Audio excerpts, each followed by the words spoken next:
go to New York or you go to Philly. And I did both. You know, younger, I went to New York. My mom didn't really want me to. So when I had excuse to go down to Philly, she said that was okay. I don't know why, because Philly seems worse than New York to me.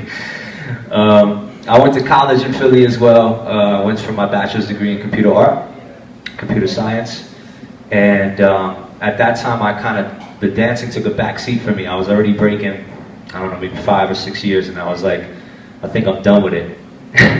So I stopped breaking for a good 3 or 4 years. And it's funny because, you know, now, you know, if I grew up in this time, I probably wouldn't think the way that I thought then. But then there was no future for b-boys in terms of like even work. So there was no shows. At that time, nobody was teaching unless you were being taught by someone personally, but there were no classes and things like that.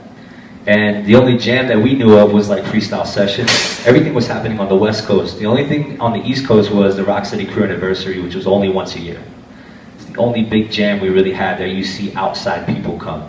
Other than that, Zulu Anniversary, but you know, that's it. So when I graduated, I got out and I started seeing people like in my city, and I'm like, what are you doing here? I remember you from like, you know, 97. What are you doing here? Oh, they flew me here. Who flew you here? They did. They who? How'd you get, they paid for you to come here? Are you serious? Like, I was bugged out. I couldn't believe that b-boys started traveling. You know, they were getting flown out to battle. They were getting flown out to judge and these types of things in the 2000s.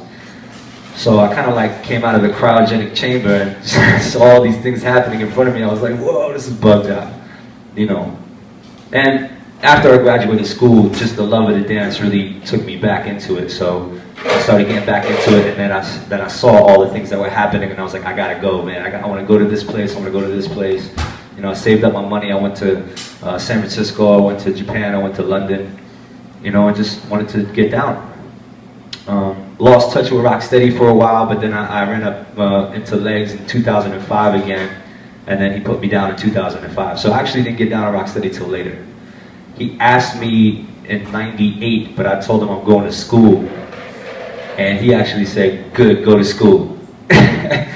And I didn't mess with Rocksteady at all, because I saw how important it was to them, and I was like, you know, my time was very limited, so I wasn't really trying to like half-ass it, you know what I mean? I was like, it's cool, I'm gonna go to school, I'm gonna do my school thing. And he just said, if you get out and you want to dance, let me know, you know? So it was cool.